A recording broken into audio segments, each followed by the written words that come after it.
Hello everyone, welcome to my channel. Thank you so much for watching my. Make sure to watch this video up to end so that I can show you everything. So today I'm here to share with you something how to use rosemary and cloves. It's better you're going to get your rosemary and cloves. You get a bottle of water, you put your rosemary and cloves, and you're going to cover that bottle for 4 days or 5 days. After that, you're going to remove that water. Remember, we need just water. We don't need, after 4 days, we don't need cloves or rosemary. So after that, you're going to get some squeeze bottle.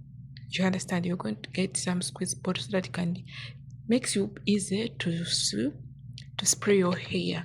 So I want to tell you, you're going to use this water like a once a day or after one day. A once a day you're going to use this water. So thank you so much for watching me.